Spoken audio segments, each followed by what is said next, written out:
Assalamualaikum, salam Malaysia Madani. Berita wilayah bersama saya Nurul Hidayah Nawai. Kementerian Pengajian Tinggi telah mengaktifkan bilik gerakan banjir di beberapa universiti awam terjejas bagi membantu penyebaran maklumat serta bantuan awal. Antara institusi terlibat ialah Universiti Malaysia Kelantan, Universiti Malaysia Terengganu, Universiti Sultan Zainal Abidin dan UiTM. KPT turut mengingatkan warganya agar berwaspada selain mematuhi langkah keselamatan serta peka dengan persekitaran. Sementara itu, Jabatan Pendidikan Terengganu mengesahkan tiada makmal ditenggelami air bagi ujian amali sains UAS untuk peperiksaan sijil pelajaran Malaysia walaupun beberapa sekolah ditutup akibat banjir. Sebagai persiapan awal, pengurusan sekolah telah memuat turun bahan UAS. Peperiksaan UAS melibatkan 5,301 calon bermula 5 Disember ini. 2023, kita juga menyediakan seramai 1034 orang pengawas. Bagi sekolah-sekolah yang terlibat dengan banjir, mereka ada masa untuk memuat turun bahan-bahan ujian tersebut. Setakat ini tiada makmal atau dewan peperiksaan yang ditenggelami air. Polis Terengganu telah melakukan persiapan awal terutama di 6 balai dan pondoknya di seluruh negeri yang kerap dilanda banjir. Timbalan Ketua Polis Negeri Datuk Wan Rukman Wan Hassan berkata, antara yang dilakukan ialah menyimpan semua fail, rekod dan dokumen penting serta komputer di tempat selamat bagi mengelakkan ditenggelami air. Balai dan pondok polis yang sering terjejas setiap kali musim tengkujuh masing-masing ialah Balai Polis Kuala Jenggal dan Pondok Polis Pasir Raja di Dungun, Pondok Polis Manir di Kuala Terengganu, Balai Polis Air Putih di Kemaman, Pondok Polis Felda Tenang dan Balai Polis Trafik Jertih di Besut. Bagaimanapun setakat ini tiada balai dan pondok polis yang terjejas pada fasa pertama banjir musim ini yang bermula Isnin lepas. Bekalan ikan di Negeri Sembilan stabil dan dijamin mencukupi sepanjang musim monsun timur laut yang bermula bulan ini.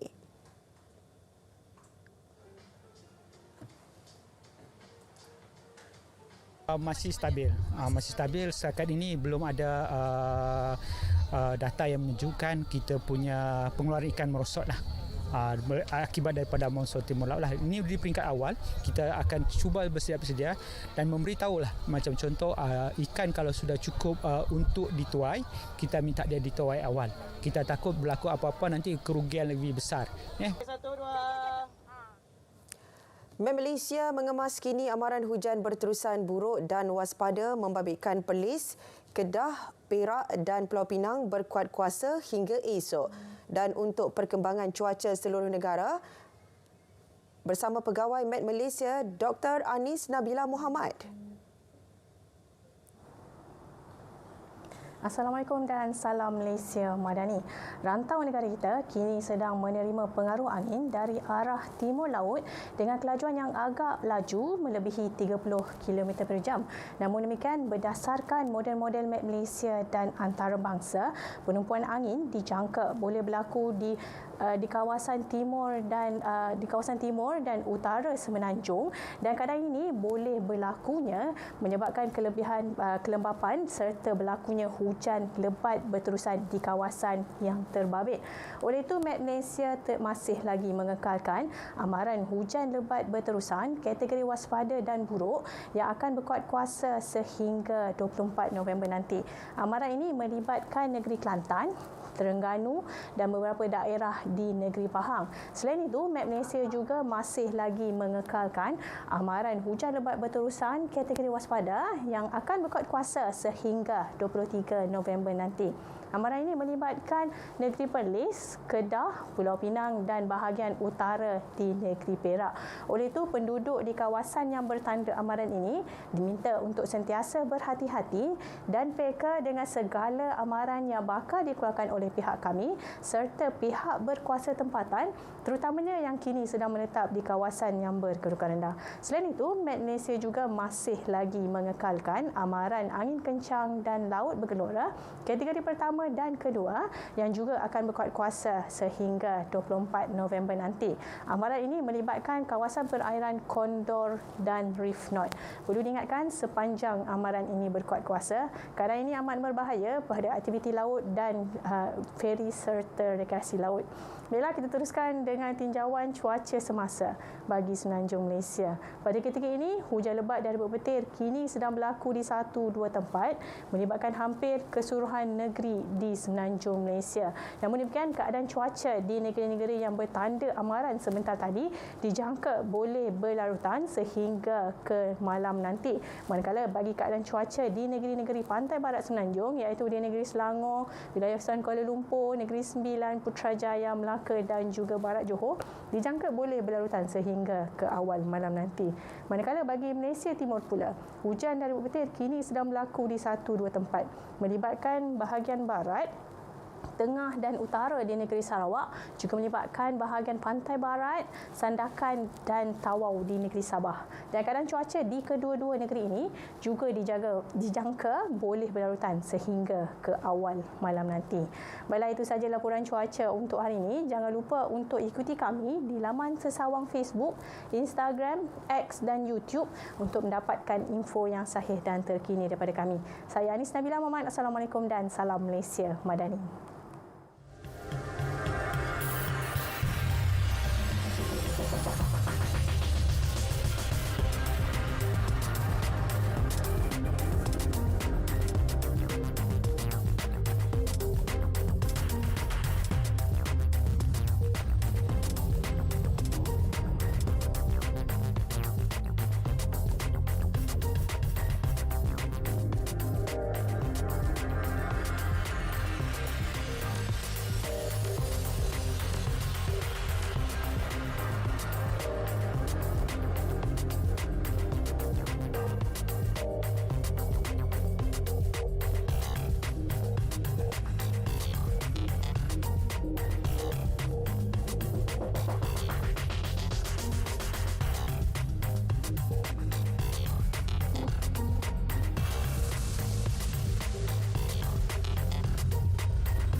Program ramalan dan amaran banjir PRAB melibatkan fasa 1 2015-2022 di 3 lembangan sungai di Kelantan, Terengganu dan Pahang didapati kurang memuaskan.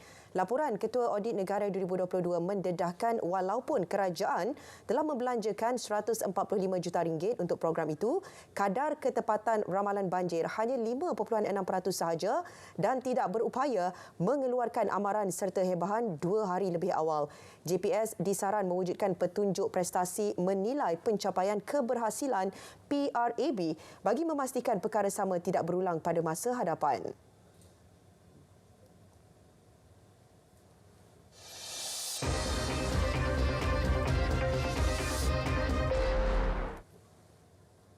Banjir di Kelantan setakat pukul 4 petang tadi menyaksikan 370 penduduk terjejas banjir daripada 95 keluarga ditempatkan di 6 pusat pemindahan sementara PPS. Menurut info bencana banjir Jabatan Kebajikan Masyarakat, kesemua penduduk terjejas melibatkan 2 daerah, masing-masing Bacok dan Pasir Putih. 312 penduduk terjejas daripada 81 buah keluarga masih berlindung di 4 pusat pemindahan sementara PPS di Pasir Putih, iaitu Sekolah Kebangsaan Dalam Ru, Sekolah Kebangsaan Wakaf Raja, Sekolah Kebangsaan Sungai Petai dan Dewan Kompleks Kamil. Manakala di Bacok, 58 penduduk terjejas dari 14 buah keluarga ditempatkan di 2 PPS iaitu Sekolah Kebangsaan Jelawat dan Sekolah Menengah Kebangsaan Beris Pancor. Sementara itu, PPS SK Pak Roman di Machang yang menempatkan 5 penduduk terjejas telah ditutup tengah hari tadi. Baik, saudara, Muhammad Azidi Abdullah di Kota Baru telah bersedia dengan perkembangan banjir di sana. Silakan, Azidi. Baik, situasi banjir di Kelantan menunjukkan peningkatan apabila lebih ramai penduduk terjejas dipindahkan ke Pusat Pemindahan Sementara PPS hari ini. Pasir Putih daerah menempatkan penduduk paling ramai di PPS setakat ini. PPS SK Dalam Ru antara yang paling awal dibuka. Bagi mengetahui situasi semasa banjir di sana, kita bersama wartawan Amirul Hafiz Rosli. Silakan Amirul. Baik Azidi, seketika ini saya berada di Pusat Pemindahan Sementara PPS di SK Dalam Ru di Pasir Putih untuk meninjau keadaan terkini banjir di daerah ini.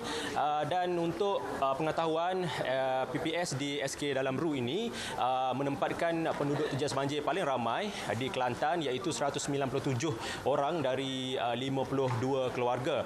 Dan untuk mengetahui perkembangan terkini di PPS ini, kita bersama dengan penyelaras PPS SK Dalam Ru, iaitu Encik Harung Awang Kecil. Apa khabar Tuan? Alhamdulillah, baik. Terima kasih kerana sudi untuk bersama kami untuk petang ini. Tuan, boleh cerita sikit berkenaan dengan perkembangan terkini PPS SK Dalam Ru ini dan bila ia dibuka? Bismillahirrahmanirrahim. Assalamualaikum warahmatullahi wabarakatuh. Jadi Pusat Pemindahan Sementara PPS SK Dalam Ru dibuka secara mengejut. Tahun ini dibuka secara mengejut bermula pada kemarin, pada semalam hari Selasa pukul 9 pagi. Kita pun tidak menjangka bahawa benda ni berlaku secara tiba-tiba. Sekitar jam 9 pagi pada 21 hari bulan kemarin, kita menerima mangsa pertama seramai 4 orang daripada kampung Dalam Ru sendiri. Pergerakan masuk, pendaftaran masuk mangsa-mangsa banjir semakin bertambah. Terakhir semalam kita menerima 197 mangsa. Kita menempatkan mangsa-mangsa mengikut zon dan kumpulan masing-masing. Jadi untuk setakat hari ini, hari kedua, alhamdulillah, dengan masih lagi kekal 189 daripada 197 pada pukul 8 malam semalam. Jadi terkini yang daripada 52 keluarga yang tinggal sekarang adalah 50 keluarga, 189 mangsa banjir. Okey, terima kasih Encik. Jadi kepada masyarakat yang di luar sana, sentiasalah peka dengan keadaan sekeliling, mendengar nasihat daripada Barisan Hadapan, JPPM, PDRM dan barisan-barisan yang sentiasa menjaga kebajikan di musim tengkujuh ini. Jadi kembali ke Azidi di studio. Assalamualaikum dan salam Malaysia Madani. Jabatan Kebajikan Masyarakat JKM Kelantan membelanjakan RM2.34 juta bagi menyediakan barangan keperluan musim tengkujuh untuk diagihkan kepada penduduk terjejas yang berlindung di PPS. Pengarah JKM Kelantan berkata, barangan tersebut sudah diagih ke 160 pangkalan hadapan serta stor bencana daerah dan negeri. Perinciannya bersama wartawan Majidah Ismail. Terima kasih. Saya kini berada di Depo Simpanan Keperluan Bencana di Kemumin Kota Baru untuk meninjau bekalan makanan ataupun bekalan keperluan penduduk terjejas banjir di Kelantan yang ketika ini sudah pun berada di pusat-pusat pemindahan yang dibuka. Jadi untuk lebih lanjut kita bersama-sama dengan pengarah JKM Kelantan iaitu Tuan Saib Siduk. Assalamualaikum Tuan. Waalaikumsalam warahmatullahi. Okey Tuan, berapa banyak jumlah ataupun yang telah dibelanjakan oleh JKM untuk membantu ataupun menghantar barang-barang bekalan ini ke PPS Tuan? Okey, untuk tahun ini JKM telah membelanjakan sebanyak 2,340,000 keperluan untuk membeli keperluan barang-barang bencana lah. Dan kita pun telah edarkan kepada 160 pangkalan hadapan dan 16 stor kita di jajahan. Dan keperluan yang kita berikan ini adalah seperti selimut, toto, makanan ringan dan makanan dalam tin dan sebagainya lah. Difahamkan Tuan, ada barangan terbaru yang dipanggil makanan dalam pack tu yang sedia dihidang kepada penduduk yang datang awal ataupun daftar awal di PPS Tuan. Betul. Untuk tahun ini kita telah memperkenalkan makanan retot food, di mana retot food ini kita agihkan kepada mangsa-mangsa yang berpindah awal. Untuk fasa pertama kita dapat 3,000 pack dan fasa kedua ini lebih kurang 19,000 pek lah, dan kita akan edarkan kepada semua pusat pemindahan yang terlibat. Kita akan edarkan untuk permulaan sebelum kita pembekal kita khususnya catering. Ketera bersedia untuk bekal makanan ataupun mungkin tukang-tukang masak lah kalau yang ada di PPS itu menyediakan makanan. Jadi ini akan dapat membantulah supaya taklah lama menunggu makanan itu disiapkan. Jadi Tuan, sekiranya banjir untuk gelombang pertama ataupun kedua dan akan datang tidak mencukupi jumlah yang keperluan tersebut. Jadi macam mana Tuan akan mohon dengan kerajaan untuk tambahan ataupun macam mana Tuan? Okey, kebiasaannya seperti yang tahun sudah, apabila bekalan yang ada di depo ini tak mencukupi ataupun juga bekalan di bekalan hadapan di daerah tak mencukupi, kita akan ambil tindakan memohon kepada kerajaan melalui peruntukan ataupun melalui perbelanjaan darurat di bawah 17.2 lah. Dan untuk perbelanjaan ini sebenarnya dia tidak ada had, iaitu lebih kepada keperluan semasa lah yang ada di pusat pemindahan. Di depo ini sendiri Tuan, berapa banyak barang yang mampu dimuatkan pada satu-satu masa tu? Depo ini boleh memuatkan lebih kurang 150 tan untuk barang-barang keperluan lah, dan boleh membekalkan kepada seramai 15,000 mangsa untuk 3 hari. Dan itulah sebabnya apabila tak cukup di segi keperluan ini, kita ada 70 pembekal yang telah kita buat engagement. Sekiranya barang tak cukup, kita akan minta bekalan lah daripada pembekal yang kita akan lantik. Okey, terima kasih Tuan. Jadi itu antara gambaran yang dapat saya bawakan dari depo simpanan barang keperluan banjir di Kemumin ini. Kembali kepada Azidi di studio. Silakan Azidi. Berita wilayah berakhir di sini. Kembali bersama Diana Wai di Kota Media Kuala Lumpur. Baik, terima kasih Azidi langsung dari Kelantan. Ini pula di Terengganu, setakat 4 petang tadi angka penduduk terjejas sedikit menurun. 4,397 penduduk masih berlindung di 31 buah PPS. Rakan pelapor Siti Jamilah Hanim Jamil sekarang ini berada di talian, ada perkembangan terkini. Assalamualaikum Jamilah. Waalaikumsalam dia. Baik Jamilah, kabarnya ada perkembangan terkini berkenaan banjir di Terengganu yang ingin dikongsikan. Silakan Jamilah. Ya, terima kasih. Fakta yang angka yang diumumkan dia sebentar tadi. Okey, Kuala Nerus masih lagi merekodkan jumlah penduduk terjejas banjir paling tinggi dia, iaitu dengan 1,710. Diikuti Kuala Terengganu 1,158, Marang 845, Besut 661 dan Dungun kekal 23. Keseluruhan jumlah keluarga yang terlibat dia 1,162 yang berada di 5 daerah, iaitu di Kuala Nerus, Kuala Terengganu, Marang, Besut dan juga Dungun. Dan untuk makluman juga dia, sebenarnya cuaca ketika ini agak baik sebenarnya, dan ini yang membolehkan penduduk terjejas banjir berada di PPS pulang untuk melihat kediaman mereka selepas ditenggelami banjir dia. Baik, itu antara yang terkini di Terengganu, dan kalau ada nasihat ataupun mungkin peringatan-peringatan yang ingin diberikan kepada mereka yang berada di kawasan terjejas banjir, mungkin Jamilah boleh kongsikan dengan penonton kita. Ya dia. Okey, sebentar tadi saya sempat untuk menemu bual Timbalan Pengarah Jabatan Pendidikan Negeri Terengganu, Sektor Pengurusan Sekolah, Cik Azman Osman Elais Abdullah. Beliau berkata setakat ini 20 sekolah sebenarnya terjejas akibat banjir dan ditutup kerana dijadikan PPS dan juga dinaiki air. Dan beliau menasihati ibu bapa sebenarnya agar memantau anak-anak, sebab orang kata musim tengkujuh ni, kalau dekat Terengganu ni, orang kata macam bagaikan pesta. Dia orang bermain air, main dekat tali air, dekat parit semua, dekat longkang-longkang. Jadi pantau anak-anak bagi memastikan tiada sebarang insiden tidak diingini berlaku. Kita tak nak berlaku kehilangan nyawa disebabkan anak-anak yang bermain air banjir tanpa pengawalan ibu bapa. Dan juga Cik Azman juga ada menyatakan JPNT sebenarnya memberi kelonggaran kepada pelajar-pelajar sekolah untuk tidak memakai uniform ke sekolah pada musim kini, terutama sekolah-sekolah yang sebenarnya orang kata terjejas banjir namun masih meneruskan operasi, boleh memakai pakaian sukan dan juga tidak memakai kasut lah, maknanya kalau memakai slipper sekiranya kasut basah. Itu dia.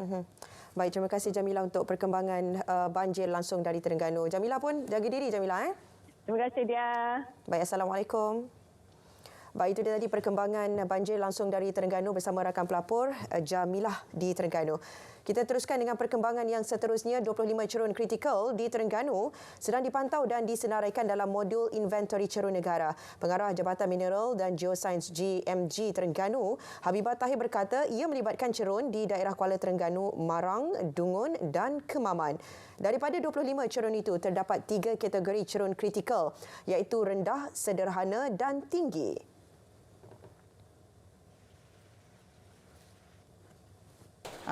Sebenarnya cerun kritikal ni ialah apabila telah berlakunya geologi tanah runtuh yang boleh menyebabkan kemusnahan kepada harta benda ataupun kepada kehilangan nyawa lah. Itu yang kita kategorikan sebagai cerun kritikal. Selain membuat pemantauan 2 kali setahun, GMG juga akan mengenal pasti dan menyarankan mitigasi yang diperlukan untuk menangani isu cerun kritikal. Laporan pemantauan dihantar untuk tindakan pihak berkuasa tempatan PBT, NATMA dan Kerajaan Negeri. Ketika ini, GMG sedang bangunkan sistem amaran awal bencana geologi tanah runtuh melibatkan pemasangan alat pengesan di kawasan cerun kritikal untuk mengesan pergerakan tanah. Sebanyak 143 pemegang stok mini melibatkan 14 Parlimen dan 45 Dewan Undangan Negeri Dun Kelantan dilantik bagi memastikan bekalan barangan keperluan mencukupi semasa banjir. 79 daripadanya merupakan premis peruncit DDR, 52 premis pemborong utama DDW, manakala selebihnya premis minyak diesel dan petrol. Lantikan dibuat berdasarkan kedudukan sebagai pemegang lesen CSA, lokasi serta kapasiti perniagaan barang kawalan dan keperluan asas yang dijalankan. Hentikan stok mini ini sehinggalah bulan Mac. Maknanya biasanya untuk musim tengkujuh di Pantai Timur ni sehingga bulan Mac. Itu yang kebiasaannya berlaku. Jadi pemegang stok mini ini akan pegang dan akan tambah kuota dia sebanyak 30% untuk pastikan bekalan mencukupi untuk semua rakyat Kelantan terutamanya. Setiap pemegang tu kita beri 26 item untuk dia sediakan. Antara yang saya boleh sebut gula, minyak, beras, gandum, sardin, keperluan asas. Air mineral, bawang, susu, biskut. Beliau terdahulu melakukan pemantauan rantaian pengedaran barangan keperluan asas dalam menghadapi bencana alam monsun Timur Laut 2023-2024 di Pengkalan Cepa. Hari kelima kempen pilihan raya kecil PRK Parlimen Kemaman, calon Barisan Nasional BN, Jeneral Bersara Tan Sri Raja Muhammad Afandi Raja Muhammad Noor meneruskan usaha mendekati pelbagai kelompok daftar pemilih. Masjid Jamik, Bandar Cukai, destinasi pertama beliau dengan menunaikan solat subuh berjemaah bersama penduduk. Selepas itu, calon BN ini meluangkan masa bersarapan bersama penduduk sekitar Cukai di restoran Nasi Dagang Istana Padang Astaka. Kempen diteruskan dengan menyantuni penduduk setempat bagi mendapatkan maklum balas serta harapan penduduk Kemaman. Malah beliau sempat berbincang dan mengambil maklum mengenai keadaan sungai-sungai di daerah Kemaman serta persiapan pihak berkaitan menghadapi monsun Timur Laut MTL. Kempen calon BN ini turut disertai pengerusi Badan Perhubungan UMNO Terengganu, Datuk Seri Ahmad Said dan Naib Ketua Bahagian UMNO Kemaman Hisham Zubir. Beli! Bos, betul lah Shopee ada pengantaran percuma.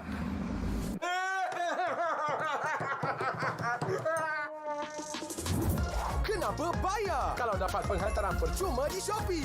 Beli sekarang di Shopee. Terokai keunikan dan kemajuan wilayah persekutuan. Sertai pasport 50 WP dari 1 Oktober 2023 hingga 25 Februari 2024. Sahut cabaran 50 tahun wilayah persekutuan dan berpeluang menangi pelbagai hadiah menarik. Terbuka kepada semua rakyat Malaysia dan percuma. Wilayah persekutuan untuk semua.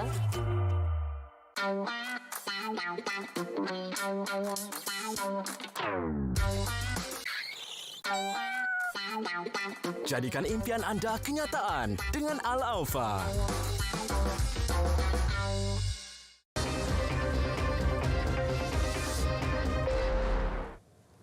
Kembali dalam berita wilayah, Swiss Pemati akan digunakan semasa konsert kumpulan Coldplay yang dijadualkan berlangsung di Stadium Nasional Bukit Jalil malam ini. Menteri Komunikasi dan Digital Fahmi Fadzil berkata perkara itu telah dibincangkan bersama agensi permohonan penggambaran filem asing dan persembahan artis luar negara Puspal serta penganjur konsert itu. Swiss Pemati berfungsi untuk menghentikan secara tiba-tiba sesuatu penganjuran konsert yang melanggar garis panduan yang ditetapkan. Dalam pada itu, beliau turut menasihatkan orang ramai agar menggunakan pengangkutan awam yang akan beroperasi sehingga lewat malam ini bagi memudahkan pergerakan lalu lintas. Komuniti madani bukan jentera politik, tegas Timbalan Menteri Komunikasi dan Digital Tioni Ching. Mana-mana pihak termasuk pemimpin pembangkang boleh menyertainya. Ini kerana objektif penubuhannya ialah memupuk nilai murni dan kenegaraan dalam kalangan rakyat. Juga membantu menyebar luas maklumat sahih terutama berkaitan inisiatif berkepentingan rakyat dengan pantas ke akar umbi. Paling penting adalah mereka sudi dan boleh bantu kerajaan untuk menyebar mesej daripada kerajaan. Jadi sekiranya mereka yang duduk di sana juga sudi untuk membantu kita sebarkan maklumat tentang kerajaan Madani, tiada masalah. Tiada masalah. Kerana ini adalah satu komuniti madani yang kita wujudkan untuk membantu masyarakat untuk dapat maklumat daripada kerajaan. Tio memaklumkannya ketika menggulung perbahasan Belanjawan 2024 peringkat jawatankuasa bagi kementeriannya di Dewan Rakyat. Jun lalu, Menteri Komunikasi dan Digital mengumumkan 1,878 komuniti madani akan ditubuhkan di seluruh negara. Setiap kawasan DUN akan ditubuhkan 3 komuniti madani, manakala di Parlimen sekitar wilayah persekutuan yang tiada kawasan DUN, 6 komuniti madani. Majikan diingatkan tidak mengambil kesempatan memberhentikan pekerja wanita yang mengambil cuti bersalin atau cuti sakit disebabkan kehamilan. Timbalan Menteri Sumber Manusia Datuk Mustafa Sakmud berkata, larangan itu termaktub di bawah Akta Kerja 1955 dan mana-mana majikan yang tidak mematuhi peraturan itu boleh dikenakan tindakan.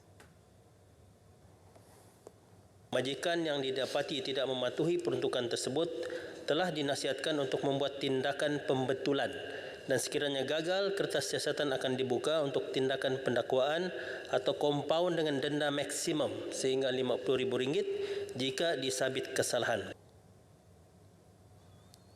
Beliau mendedahkan 44 kes aduan pelanggaran peraturan cuti bersalin 98 hari oleh majikan direkodkan sehingga 31 Oktober lepas dengan 28 daripadanya adalah aduan berasas, manakala baki 16 aduan tidak berasas.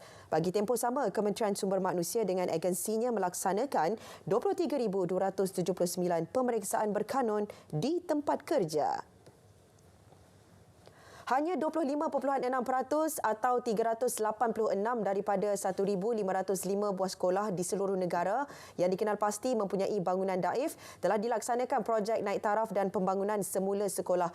Laporan Ketua Audit Negara LKAN 2022 mendapati prestasi projek adalah rendah dengan sejumlah 123 atau 31.9% daripada 386 buah sekolah berkenaan telah siap bagi tempoh 2019 hingga 2022. Kenyataan Ketua Audit Negara Datuk Wan Suraya Wan Muhammad Razi menyebut isu itu antara dibangkitkan dalam LKAN kali ini yang turut melibatkan 16 pengauditan prestasi dilaksanakan di 14 kementerian melibatkan projek dan program bernilai RM208.882 bilion. Selain itu, LKAN mendapati Lembaga Getah Malaysia LGM telah melaksanakan aktiviti penyelidikan dan pembangunan R&D merangkumi 3 sektor selaras fungsi ditetapkan. Bagaimanapun, penghasilan aktiviti R&D yang dilaksanakan masih belum dapat menyumbang secara langsung kepada pembangunan industri getah Malaysia. Bagi pengurusan program penanaman padi, baki peruntukan terkumpul setakat 2022 berjumlah RM448.87 juta yang disalurkan Kementerian Pertanian dan Keterjaminan Makanan kepada Lembaga Pertubuhan Peladang bagi pemberian subsidi dan insentif kepada pesawah tidak dibelanjakan. Isu kelewatan pembekalan baja untuk tempoh 2016 hingga 2019 juga adalah kerugian kepada kerajaan dan golongan sasar kerana bekalan baja lewat diterima tetapi tiada tindakan dikenakan kepada pembekal. Kos pembangunan semula Kompleks Sukan Shah Alam KSSA berjumlah 3.28 bilion ringgit melibatkan keseluruhan kemudahan lain yang akan dibangunkan di sekitarnya. Itu penjelasan Menteri Besar Selangor Datuk Seri Aminuddin Syari susulan terdapat persoalan dibangkitkan mengenai kenaikan kos pembangunannya. Bagaimanapun beliau berkata kos berkenaan masih belum diluluskan oleh kerajaan negeri sepenuhnya kerana yang dipersetujui adalah melibatkan kos naik taraf stadium membabitkan jumlah sehingga 787 juta ringgit.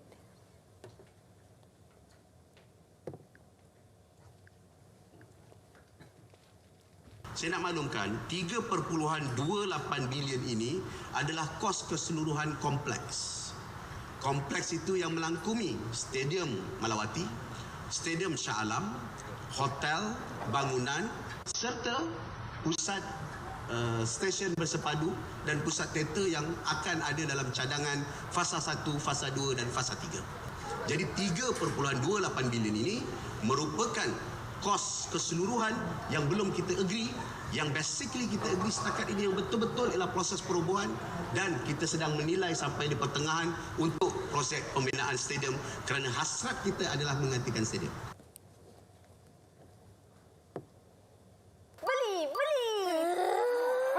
Shopee ada penghantaran percuma.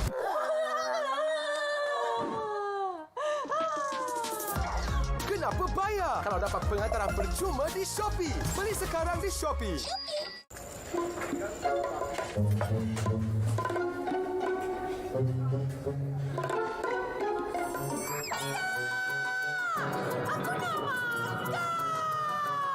Siti, kenapa tak makan? Banyak sangat ni. Boleh ke? Cuba ni, Orange Fiber Extra V Asia. Mudah je, cuma bancuh dan minum. Diperkaya dengan fiber dan Garcinia Cambogia. Tak perlu berlapar lagi dengan Orange dan Apple Fiber Extra. Pastikan V Asia baru beli.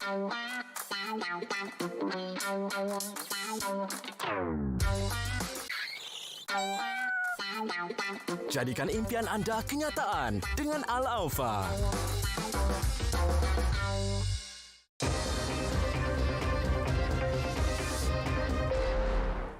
Baik saudara, antara fokus dari negeri di bawah bayu petang ini, 70% jawatan dalam Perkhidmatan Awam Sabah telah diisi. Laporannya langsung bersama rakan penyampai Rita Alesius Malik di Kota Kinabalu. Silakan Rita. Baik dia. 70% kekosongan jawatan dalam Perkhidmatan Awam Negeri telah diisi sepanjang tempoh Januari hingga November tahun ini. Pengerusi Suruhanjaya Perkhidmatan Awam Negeri Sabah SPANS, Tan Sri Sukarti Wakiman berharap anak tempatan yang telah dilantik mengisi pelbagai jawatan sentiasa meningkatkan integriti dan amanah ketika menjalankan tugas. Kita beruntunglah dapat kerjasama yang baik daripada ketua-ketua jabatan, pejabat-pejabat daerah yang mana pengurusan sumber manusianya jatuh di bawah tanggungjawab Suruhanjaya Perkhidmatan Awam, dan dari masa ke semasa kita sentiasa saling melengkapilah antara kita dan juga jabatan-jabatan berkenaan. Tan Sri Sukarti berkata demikian kepada media selepas kunjungan hormat terhadap Yang di-Pertua Negeri Tun Dr. Juhar Mahiruddin di Istana Seri Kinabalu. Tan Sri Sukarti juga berharap generasi muda tidak terlalu memilih pekerjaan. Ini kerana jumlah kekosongan jawatan perkhidmatan awam dalam pelbagai bidang tidak mampu memenuhi keperluan pencari kerja termasuk lepasan universiti awam dan swasta. Sempena kunjungan ini, Tan Sri Sukarti menyerahkan laporan tahunan berkaitan pengurusan sumber manusia SPANS kepada Tun Juhar. Konsep madani yang menekankan aspek kerjasama dan tata kelola yang telus penting bagi melahirkan masyarakat Malaysia yang maju dan tinggi tamadunnya. Ini kerana konsep madani menitik beratkan aspek integriti dan tadbir urus yang baik. Naib Chancellor Universiti Malaysia Sabah UMS Profesor Datuk Dr. Kasim Mansur berkata, kemajuan bukan dinilai dari segi kebendaan atau ekonomi semata-mata, sebaliknya meliputi kemajuan dari segi pemikiran dan peradaban. Justru beliau berharap hasil pelbagai pembentangan ilmiah akan menjadi asas kepada pelajar UMS untuk menyelami aspek penyelidikan, inovasi dan teknologi dalam meneruskan kelestarian kehidupan. Datuk Dr. Kasim berucap demikian disampaikan ketika merasmikan seminar antarabangsa pasca Siswaza Sains Sosial dan Kemanusiaan 2023 di Kota Kinabalu. Beliau turut menzahirkan penghargaan kepada program sejarah UMS kerana berjaya menerbitkan buku berjudul Dua Negara Satu Sejarahnya, sebuah perjalanan pensejarahan Malaysia-Indonesia. Buku ini dihasilkan menerusi kolaborasi penyelidikan UMS bersama Universitas Diponegoro, Semarang, Indonesia. Mengusik meter bagi mengurangkan separuh kadar bayaran bil elektrik berbanding penggunaan sebenar. Itu merupakan modus operandi pemilik premis perniagaan dan kediaman yang dikesan Sabah Electricity Sendirian Berhad SESB menyebabkan syarikat utiliti elektrik tunggal di Sabah itu mengalami kerugian sehingga RM5 juta setahun. Ikuti kupasannya bersama wartawan Asma Asmuni.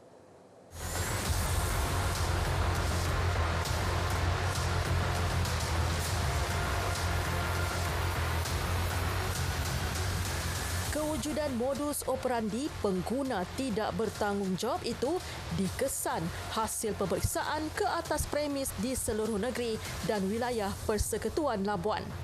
Ketua Pegawai Transformasi SESB Ahmad Nasaruddin Kamaruzaman berkata hasil pemeriksaan mendapati sebanyak 1,340 premis di Sabah dan wilayah Persekutuan Labuan telah mengusik meter elektrik masing-masing. Daripada jumlah itu, 1,191 kes melibatkan pengguna domestik, 148 kes pengguna komersial dan 1 kes pengguna industri.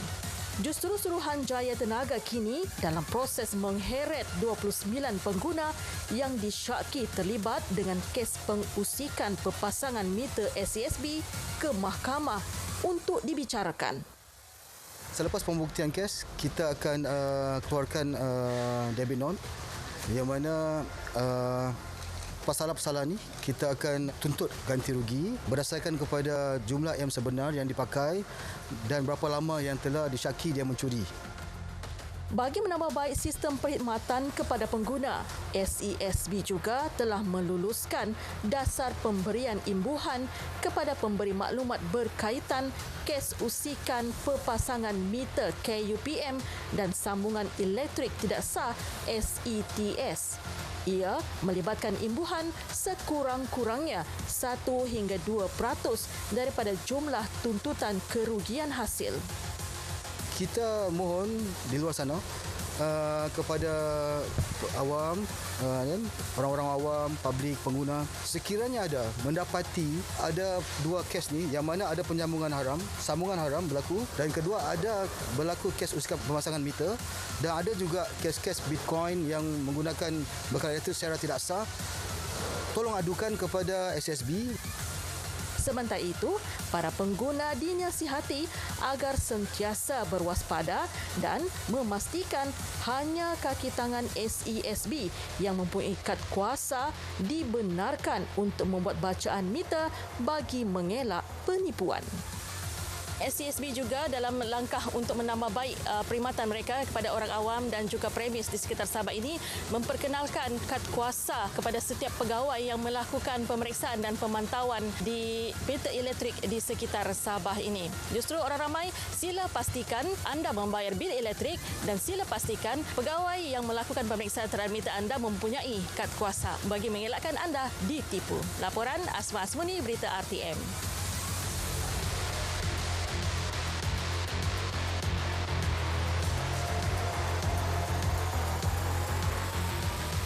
Perkembangan pesat sektor pendidikan telah membuka pelbagai peluang yang boleh diterokai golongan pesara khususnya warga pendidik.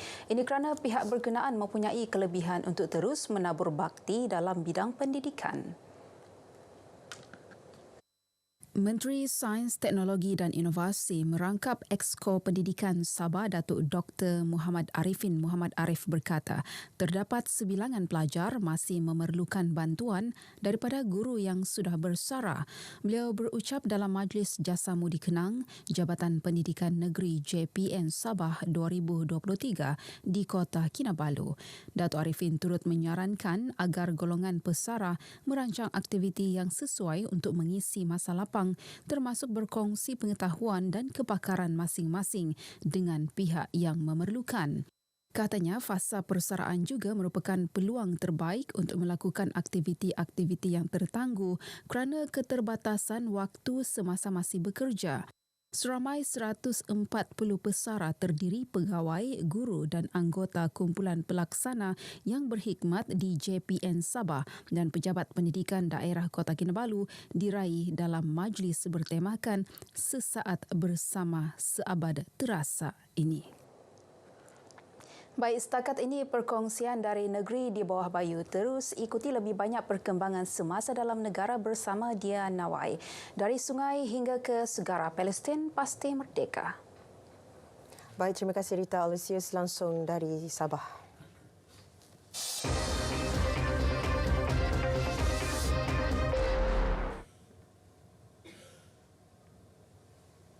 Baik, seterusnya kita ke Bumi Kenyalang. Antara fokus beberapa inisiatif diambil bagi memastikan kualiti pendidik prasekolah. Perinciannya kita langsung bersama rakan penyampai Buma Win. Silakan Buma. Baik Dia, terima kasih. Beberapa inisiatif telah diambil oleh pelbagai agensi pelaksana bagi memastikan kualiti pendidik prasekolah di Sarawak. Timbalan Menteri Pembangunan Wanita, Kanak-kanak dan Masyarakat, Dato' Rozay Yunus berkata, antara inisiatif itu termasuk mengadakan program pembangunan profesional dan peningkatan kemahiran secara berterusan. Ini adalah untuk meningkatkan kemahiran dan pengetahuan mereka untuk membantu dan membimbing kanak-kanak prasekolah dengan lebih baik. Bagi tahun ini, sebanyak 9 kursus telah dianjurkan dan melibatkan 800 warga pendidik. Beliau berkata kementerian dan pelbagai agensi akan meneruskan latihan dan kursus berkaitan tahun depan. Datuk Rossi berkata demikian ketika menjawab soalan yang dikemukakan oleh Ahli Dewan Undangan Negeri Satok, Datuk Ibrahim Baki. Sarawak sedang dalam proses menyediakan peruntukan undang-undang yang diperlukan dan peraturan lain yang perlu untuk mengambil alih kawalan Pelabuhan Bintulu. Timbalan Menteri Pembangunan Infrastruktur dan Pelabuhan, Datuk Majarenggi berkata, ini adalah sejajar dengan proses Kerajaan Persekutuan untuk memansuhkan akta yang terlibat termasuk pengisytiharan kawasan di daerah Bintulu sebagai Akta Pelabuhan Persekutuan 1979. Menjawab soalan yang dibangkitkan Ahli Tanjung Batu, Johnny Pang Leong Ming, Timbalan Menteri di Persidangan Dewan Undangan Negeri Dun di Kuching hari ini, mendedahkan keseluruhan proses itu dijangka siap menjelang Julai tahun depan. Menjawab soalan tambahan, Datuk Majang berkata penyerahan Lembaga Pelabuhan Bintulu melibatkan pertukaran pentadbiran daripada Kerajaan Persekutuan kepada Kerajaan Negeri. Beliau bagaimanapun berkata peralihan itu tidak akan mengganggu operasi pelabuhan. Menurutnya, di bawah Kerajaan Negeri, Pelabuhan Bintulu akan memainkan peranan penting dalam memudahkan pembangunan ekonomi Sarawak, termasuk industri minyak dan gas, penangkapan, penggunaan dan penyimpanan karbon CCUS serta pengeluaran hidrogen dan biofuel. Pengukuran lot individu ke atas sebahagian daripada kawasan Kabo di Seratuk iaitu seluas 655 hektar melibatkan sebanyak 450 lot telah siap pada Januari lepas. Timbalan Menteri Perancangan Bandar, Pentadbiran Tanah dan Alam Sekitar, Dato' Len Talib Saleh berkata daripada jumlah berkenaan, 90 lot telah dikeluarkan dengan surat hak milik tanah. Manakala baki sebanyak 360 lot dalam proses untuk dikeluarkan dengan surat hak milik tanah. Beliau menambah baki 377 hektar lagi masih belum dapat diukur memandangkan para penuntut tanah masih dalam penentuan dan penandaan sempadan lot individu masing-masing di lapangan. Sesi dialog bersama penuntut tanah terlibat dijadual akan diadakan pada bulan depan. Ia bagi mengesahkan kesediaan mereka sebelum pengukuran dapat diteruskan ke atas baki kawasan berkenaan. Kawasan Kabo yang merujuk kepada kawasan Sungai Krian dan Sungai Kabo telah diwartakan sebagai Reserve Komunal Bumi Putera Pertanian di bawah Seksyen 6 Kanun Tanah Sarawak berkeluasan kira-kira 1,032 hektar. Datuk Len menyatakan demikian di Persidangan Dewan Undangan Negeri Sarawak ketika menjawab pertanyaan kepada Ahli Dewan Undangan Negeri Krian, Friday Belit. Kerajaan Sarawak bercadang untuk menyediakan 2,478 unit rumah mampu milik di seluruh Sarawak di bawah RMK12. Timbalan Menteri Kesihatan Awam, Perumahan dan Kerajaan Tempatan Negeri, Datuk Michael Tiang Minti berkata, kementerian pada masa ini mengamalkan dasar perumahan mampu milik negara bagi pelaksanaan pembangunan rumah kos rendah di Sarawak. Datuk Michael Tiang yang juga adun pelawan berkata ia akan menghadkan harga rumah mampu milik antara RM100,000 hingga RM300,000. Beliau juga menarik perhatian bahawa Kerajaan Sarawak dengan kerjasama Jabatan Perumahan Negara turut menyediakan program perumahan kos rendah dikenali sebagai program perumahan rakyat menawarkan rumah kos rendah pada harga RM50,400 hingga RM59,220. Selain itu, Kerajaan Sarawak membenarkan skim rumah mampu milik oleh sektor swasta dan keperluan bagi keseluruhan perancangan pembangunan perumahan seperti yang dikenakan oleh Lembaga Perancang Negeri SPA melalui penyampaian Spektra Light, Spektra Medium, Putra dan Seri Pertiwi yang turut dilaksanakan.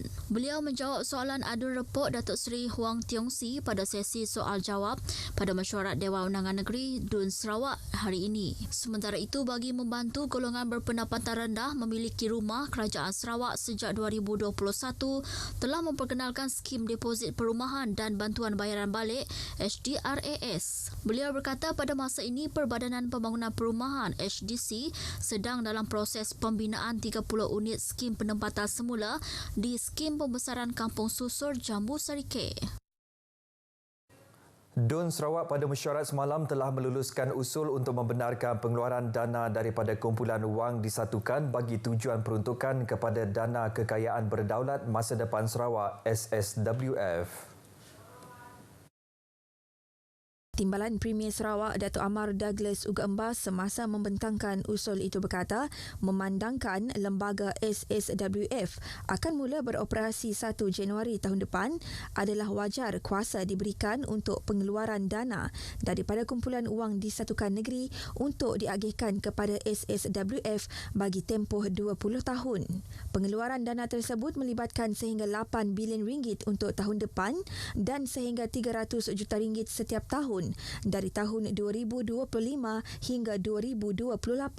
Selain itu, pengeluaran sehingga 550 juta ringgit setahun dari 2029 hingga 2023 dan sehingga 650 juta ringgit dari tahun 2034 hingga 2043. Perkara 33-1-C Perlembagaan Negeri Sarawak memperuntukkan bahawa tiada wang boleh dikeluarkan daripada kumpulan wang disatukan melainkan jika ia dibenarkan untuk dikeluarkan melalui resolusi yang diluluskan oleh Dewan Undangan Negeri bagi tujuan pelaburan. Usul tersebut disokong Timbalan Menteri di Jabatan Premier Sarawak, Undang-Undang Perjanjian Malaysia 1963 dan Perhubungan Negeri Persekutuan Datuk Sharifah Hasidah Said Aman Ghazali. Dewan Undangan Negeri Sarawak semalam sebulat suara memilih setiausaha politik kepada Premier Sarawak Michael Mujalihan sebagai Senator Dewan Negara yang baharu. Michael, 61 tahun, dipilih bagi menggantikan Datuk Dr. Nuing Jeluing yang akan tamat tempoh perkhidmatannya sebagai Senator pada 10 Disember 2023. Pencalonan Michael yang berasal dari Belaga dicadangkan oleh Timbalan Premier Datuk Amar Douglas Uga Embas dan disokong oleh Timbalan Premier Datuk Amar Awang Tengah Ali Hassan. Michael ketika ditemui menzahirkan rasa gembira atas pemilihan tersebut dan berterima kasih kepada Kerajaan Sarawak khasnya Premier Datuk Petinggi Tan Sri Abang Johari Tun Openg dan Gabungan Parti Sarawak GPS. Susulan pelantikan itu, beliau berazam untuk bekerja keras atas peluang dan kepercayaan yang diberikan. Jelas beliau penduduk Belaga turut gembira kerana individu yang berasal dari kawasan itu dilantik sebagai senator. This is my 7 years as a Polsec, and then now I'm being appointed as a senator. So like what Dato' Amar said just now, is a bit through experience also. So I've been working in party for long and in the State Supreme Council also quite long. So thank you to the party, and especially the President, Timbalan President and all the GPS as a whole. Michael yang merupakan ahli majlis tertinggi Parti Pesaka Bumi Putra Bersatu PBB memegang jawatan sebagai setiausaha politik kepada Premier Sarawak sejak 2016. Baik saudara, perkongsian itu tadi mengakhiri berita dari Sarawak. Dari sungai hingga ke segara, Palestin pasti merdeka. Baik, kita kembali bersama Dia di Angkasa Puri untuk berita seterusnya. Dia, silakan. Baik, terima kasih Buma langsung dari Sarawak.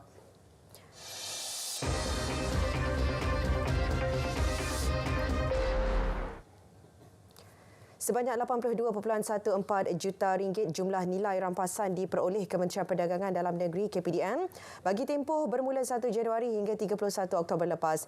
Jumlah nilai rampasan itu hasil daripada pemeriksaan ke atas 713,745 premis seluruh negara di mana daripada jumlah tersebut 10,937 tindakan kes telah diambil melibatkan pelbagai jenis kesalahan. 8.22 juta ringgit kompaun dikeluarkan melibatkan 8,519 kes di seluruh negara. Manakala 96 kes pula melibatkan tindakan pendakwaan di mahkamah dengan jumlah keseluruhan denda 2.3 juta ringgit.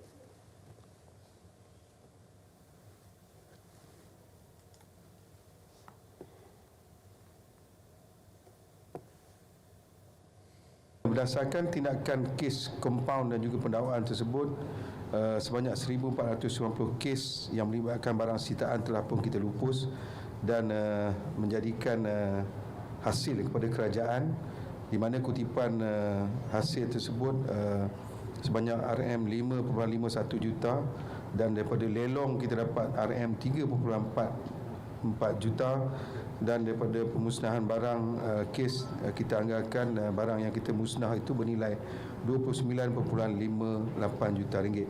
So nilai keseluruhan pelupusan barang kes yang KPDN hari ini mengadakan majlis pelupusan ekshibit perdana membabitkan pelupusan barang rampasan berkaitan dakwat mesin pencetak di Port Dickson.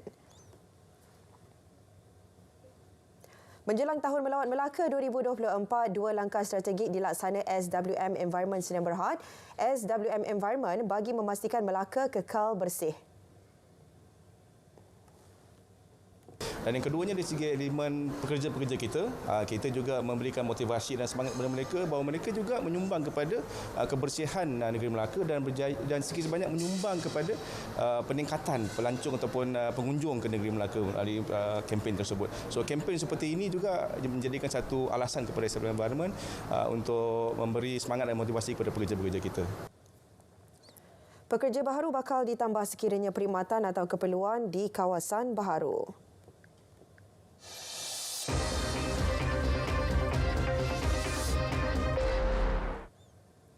Banjir di Perak pulih sepenuhnya apabila Pusat Pemindahan Sementara PPS Sekolah Kebangsaan Alor Pongsu di daerah Kerian secara rasminya ditutup pada 2 petang tadi.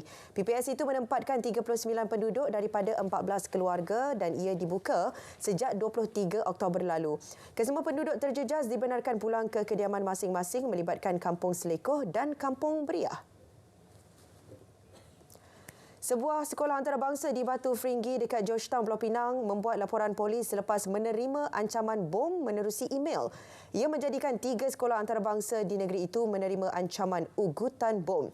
Pemangku Ketua Polis Daerah Timur Laut, Superintendent V. Saravanan mengesahkan sekolah berkenaan menerima ancaman bom menerusi email pada 9.42 pagi semalam. Namun membuat laporan polis pada pagi tadi. Sekolah itu telah terima satu email daripada individu tidak dikenali iaitu textstorer@bbill.com mengatakan bahan letupan telah ditanam di sekolah. Semalam Ketua Polis Negara Tan Sri Razarudin Hussein dilaporkan berkata polis menerima 19 laporan mengenai ancaman bom palsu yang dihantar menerusi email ke beberapa sekolah swasta dan kerajaan di seluruh negara. 7 lelaki termasuk 6 beradik direman seminggu bermula semalam dipercayai terlibat kes rogol seorang kanak-kanak perempuan 11 tahun di Kampung Pahat Luar, Gerik, Perak. Ketua Polis Daerah Superintendent Zulkifli Abdullah berkata, ia susulan laporan diterima kira-kira 8.23 petang Isnin lalu oleh ibu mangsa yang mendakwa anaknya dirogol secara bergilir-gilir di dalam bilik rumah jiran mereka. Perbuatan itu disaksikan adik lelaki mangsa berusia 9 tahun sebelum memberitahu perkara tersebut kepada bapa dan ibunya. Saksi juga memberitahu pernah melihat kejadian sama berlaku beberapa kali ke atas mangsa yang tidak bersekolah. Kesemua yang ditahan berusia antara 13 hingga 31 tahun. Saringan air kencing ke atas semua suspek negatif dan kes disiasat di bawah Seksyen 375B Kanun Keseksaan.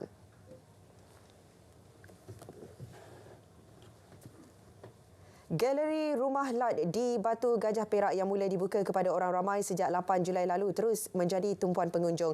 Tinjauan RTM Perak mendapati galeri berkenaan menerima sambutan sangat menggalakkan dengan lebih 73,000 orang telah mengunjunginya setakat ini. Kita ikuti laporan Amirul Ashraf Zainon. Sejak dibuka, Galeri Rumah Lat tidak putus-putus menerima kedatangan pengunjung terutamanya di hujung minggu bagi melihat koleksi kartun dan lukisan kartunis Datuk Muhammad Noor Khalid atau Lat yang dipamerkan di situ. Galeri Rumah Lat siap dibina pada 9 Julai tahun ini di tanah seluas 4,493 meter persegi di Batu Gajah. Antara objektif pembinaan ialah untuk mengetengahkan elemen seni bina Melayu serta suasana sosial budaya kampung sepanjang perjalanan seni-seniman negara itu. Jika anda datang ke Galeri Rumah Lat ini, anda akan nampak garis perjalanan hidup Datuk Lat daripada sejak dilahirkan hingga bergelar seniman diraja. Antara tarikan dipamerkan di Galeri Lat ialah koleksi barangan peribadi seniman karikatur itu sepanjang perjalanan hidupnya. Bila masuk ke dalam Galeri Rumah Lat tu, ada dekat bahagian showcase pameran tu diary yang ditulis oleh Datuk Lat sendiri. Pada zaman sekarang kita ada device, kita ada gadget yang boleh merakam perjalanan kita dan boleh merakam apa sahaja peristiwa. Zaman dulu tak ada. Jadi terpaksa ada diary bersama dengan seniman diraja Datuk Lat. Dia akan catat, dia akan lukis untuk simpanan dia berkarya. Sementara itu, seni bina Rumah Lat pula merupakan rumah limas potongan perak yang dibina menggunakan kaedah seni bina tradisional. Sambutan yang diterima sepanjang pembukaan galeri ini sangat menggalakkan dengan lebih 73,000 orang telah mengunjunginya. Sebagai usaha mengekalkan nilai estetika sedia ada, karya-karya yang ada di galeri tersebut akan sentiasa dikemas kini. Setiap bahan pameran tu akan dikemas kini lah. Dia tak statik, dia akan dikemas kini. Apa pun ia mesti ada persetujuan daripada Datuk Lat sendiri, dan kita akan susun balik maklumat, maksud saya tu gambar-gambar karya-karyanya yang lebih sesuai, lebih menonjol untuk menjadi tatapan kepada para pengunjung. Dan rumah kayu belakang ni juga, ni antara nilai estetik yang agak penting pada para pengunjung yang generasi baru, generasi muda. So insyaAllah kita akan kekalkan rumah kayu ini dalam keadaan baik, selenggaranya dengan keadaan baik supaya ia seperti mana yang diilhamkan oleh Datuk Lat sendiri. Laporan Amirul Ashraf Zainon, RTM. Siren amaran awal banjir ialah sistem pengesan kenaikan aras air secara automatik. Sistem ini dilengkapi dengan pembesar suara akustik, sistem pemantauan bersepadu dan menggunakan sistem solar sepenuhnya. Selain itu, ia juga berupaya memberi arahan daripada Pusat Kawalan Program Ramalan dan Amaran Banjir Negara ke stesen siren dengan kaedah voice activation. Keupayaan bunyi siren ini boleh menjangkaui 1 hingga 2 kilometer bergantung kepada keadaan topografi setempat. Terdapat 2 jenis siren. Pertama, bunyi siren amaran.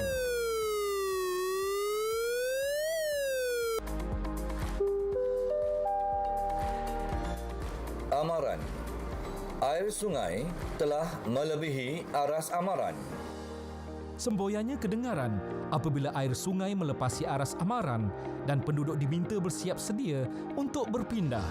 Kedua, bunyi siren bahaya.